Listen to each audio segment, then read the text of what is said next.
औज़ुबिल्लाहिमिनश्शैतानिर्रजीम बिस्मिल्लाहिर्रहमानिर्रहीम। अस्सलाम वालेकुम dear students, I am Sadaqat Ali, your biology teacher.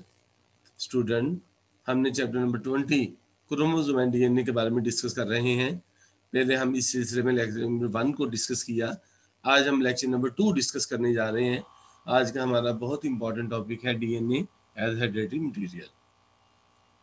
Student, इस टॉपिक में हम डिस्कस करेंगे कि आया डीएनए ही हेरेडिटरी मटेरियल है।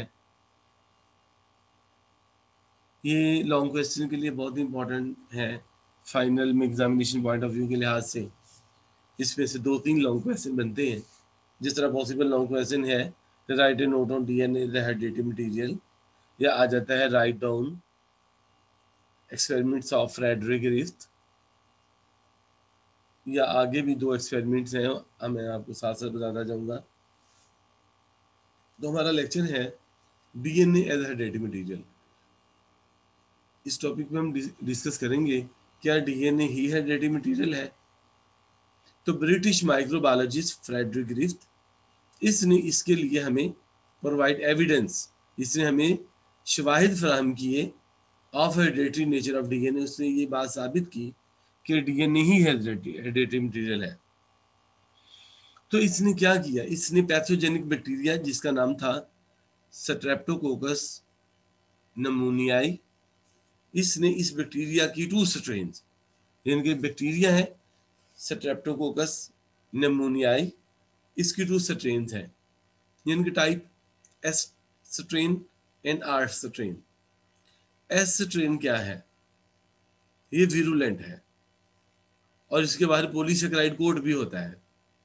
आर स्ट्रेन क्या है, ये नॉन विरुलेंट है, यानी कि हार्मलेस है और इसके बाहर पॉलीसेकेराइड कोट भी नहीं होता। ये तो 2 टाइप्स है इसकी ना। तो the bacterium exist in 2 strains, इसकी 2 टाइप्स हैं, एस फॉर्म और नॉर्मल फॉर्म। यानी कि ज्यादातर पॉपुलेशन में हमें एस फॉर्म नजर आती है, नॉर्मल फॉर्म, यानी कि ये स्मूथ बैक्टीरिया है। S for smooth bacteria. ये स्मूथ बैक्टीरिया कौन से, जब हम इनको कल्चर मीडियम में ग्रो करवाते हैं तो ये स्मूथ कॉलोनीज बनाते हैं यूनिफॉर्मिटी के साथ। और दूसरी बात यह है कि इनके सेल्स के बाहर पॉलीसेकेराइड कोट भी होता है, पॉलीसेकेराइड कोट भी होता है। दूसरी टाइप है R form, R for rough bacteria या म्यूटेंट फॉर्म। ये म्यूटेशन के रिजल्ट के तौर पर बनी है ना, म्यूटेंट फॉर्म। तो इसको हम आर टाइप क्यों कहते हैं, क्योंकि ये कल्चर मीडियम में रफ कॉलोनीज बनाती हैं। और दूसरी बात यह है कि इनके बाहर पॉलीसेकेराइड कोट भी नहीं होता और ये फिर हार्मलेस है।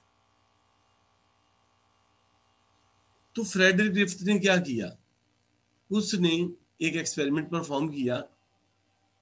तो उसने एक्सपेरिमेंट में किया क्या, सबसे पहले उसने क्या किया, स्मूथ स्ट्रेन, यानी कि ये विरुलेंट थे, इनके बाहर पॉलीसेकेराइड कोट भी है, ये आपको नजर आ रहा है रेड के बाहर से ना। तो जब ये वाले बैक्टीरिया एस टाइप जो कि विरुलेंट थे माउस के अंदर इंजेक्ट किए, माउस की डेथ हो गई। क्यों, इन बैक्टीरिया ने इसके ब्लड के अंदर जाके ब्लड पॉइजनिंग की, जिसकी वजह से माउस की डेथ हो गई। क्यों, ये जो एस टाइप से ट्रेन थी ये विरुलेंट थी, यानी कि ये नुकसान पहुंचाती है, ये डेथ कॉज करती है, ये इन्फेक्शन प्रोड्यूस करती है ना। दूसरे स्टेप में इन्होंने क्या किया, रफ स्ट्रेन आर टाइप जो कि नॉन विरुलेंट थे, जो कि हार्मलेस थे, इनको इंजेक्ट किया माउस के अंदर। माउस एलाइव रहा, माउस की डेथ नहीं हुई। हमें पता है कि इनके बाहर पॉलीसेकेराइड कोट नहीं है, तो डेथ भी नहीं हुई।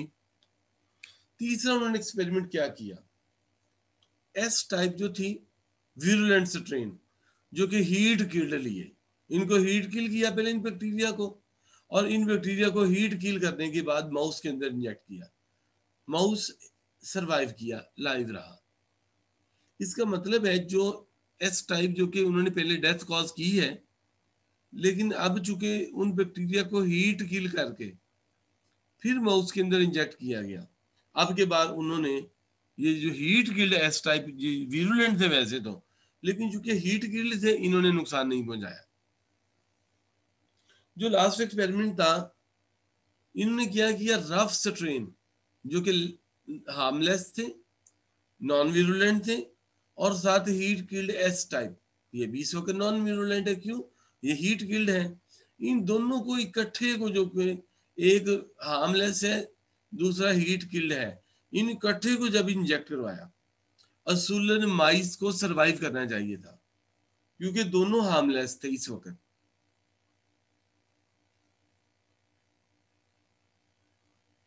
लेकिन अनएक्सपेक्टेड तौर पर माउस की डेथ हो गई। अब क्वेश्चन ये था डेथ क्यों हुई? माउस को तो असूलन सरवाइव करना चाहिए था। हुआ क्या कि फ्रेडरिक ग्रिफ्थ जो था,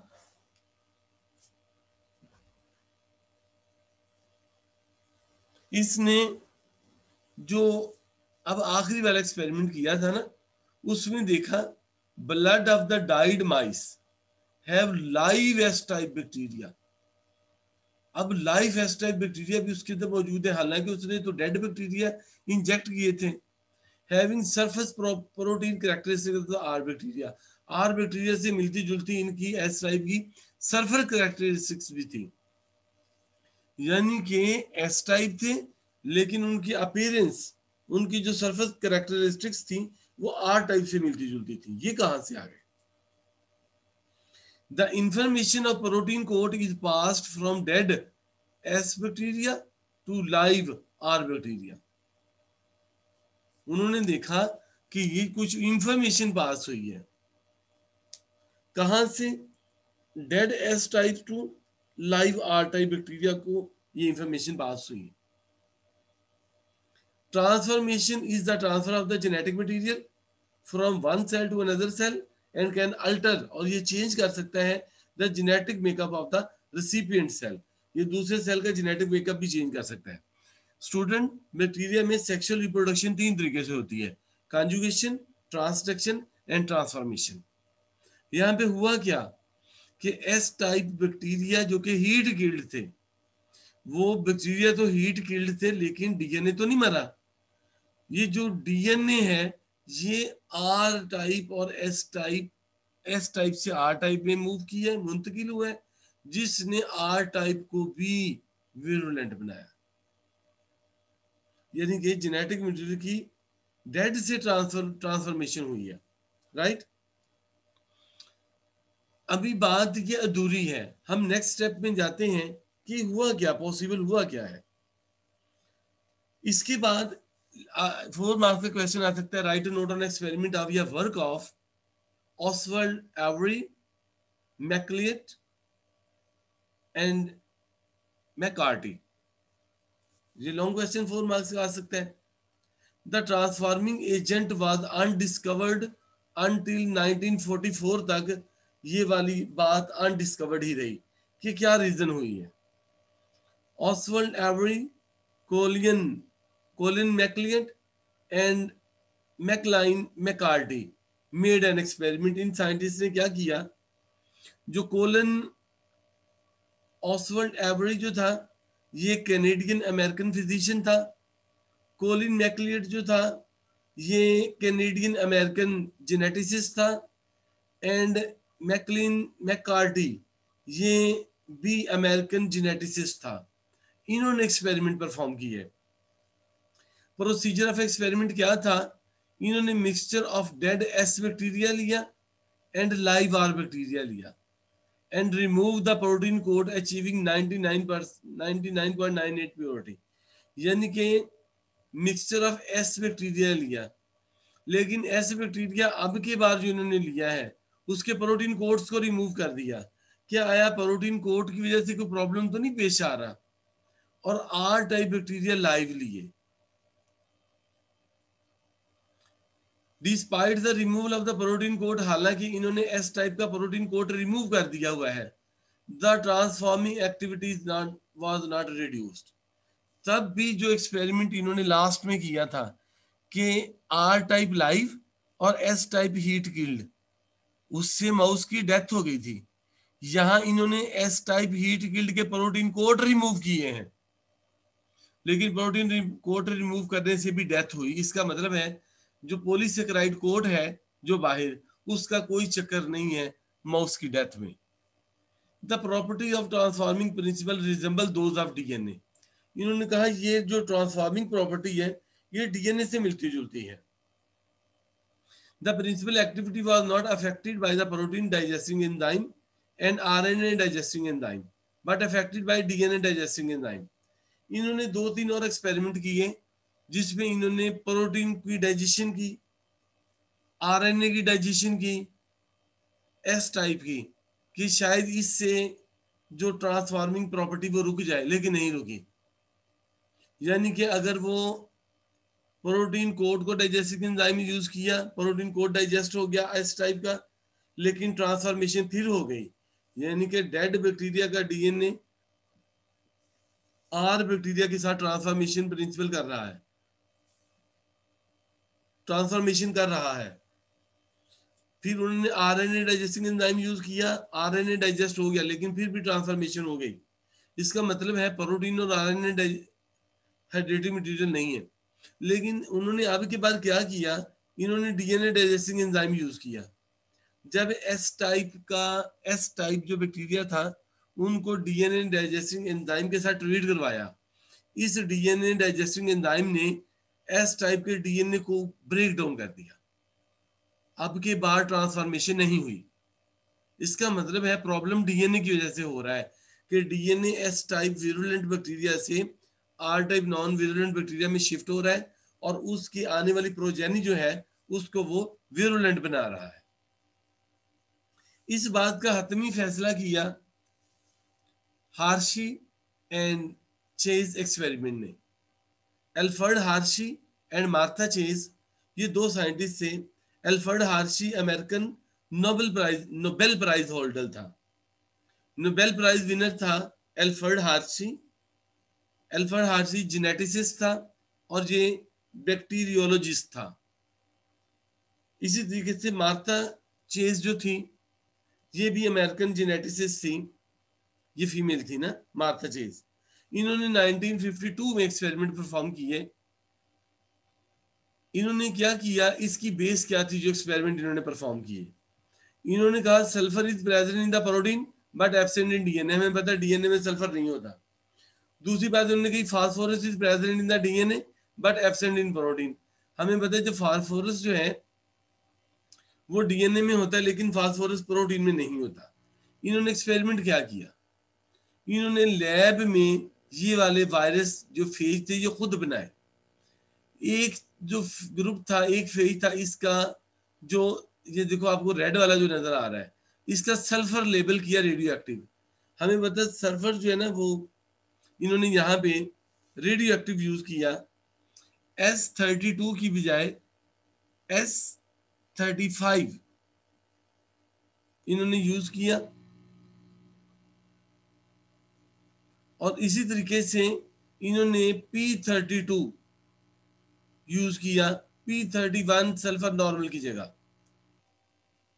यहां पे इन्होंने ये वाला जो बैक्टीरिया, एक ये फेज जो वायरस आपको नजर आ रहा है, इसके डीएनए को लेबल किया।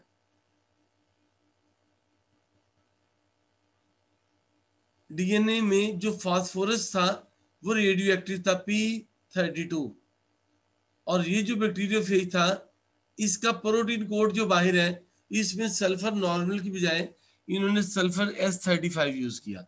अब दोनों लेबल्ड ग्रुप आपके सामने है। ये वाले जो बैक्टीरिया फेज है इनकी प्रोटीन कोड लेबल्ड है, रेडियो एक्टिव मटेरियल से बनी हुई है। ये वाले जो बैक्टीरिया फेज है इनका डीएनए रेडियो एक्टिव मटेरियल से, डीएनए के अंदर जो फास्फोरस है वो P32 की बजाय P31 की बजाय P32 फास्फोरस है।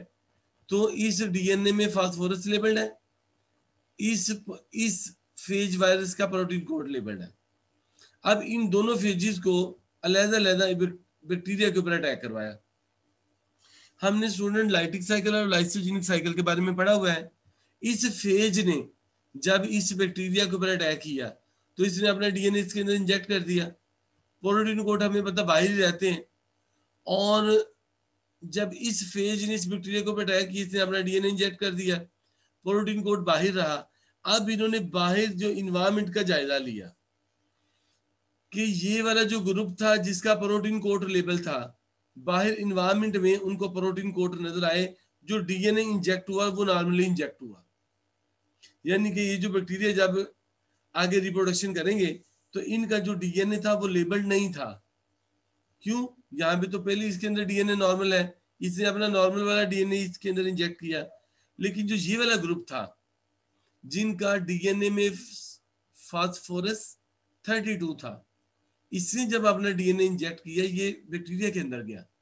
अब बैक्टीरिया और बाहर जो प्रोटीन कोड थे वो नॉर्मल थे। अब बैक्टीरिया के अंदर जो डीएनए गया, जाहिर है कि जब नेक्स्ट प्रोजेनी बनेगी तो उसके अंदर जो है ना ये P32 वाला फास्फोरस होगा। तो बाहर मीडियम में जो था प्रोटीन कोड वो नॉर्मल थे। इसका मतलब है अगली नस्ल में जो ट्रांसफर हुआ है वो डीएनए ट्रांसफर हुआ है and not the protein code. तो इस एक्सपेरिमेंट से हमें बात का पता चला कि ये वाले जो बैक्टीरिया डेथ कॉज कर रहे हैं, जो स्मूथ हैं, जो विरुलेंट है, इनके बाद प्रोटीन पॉलीसेकेराइड कोड है।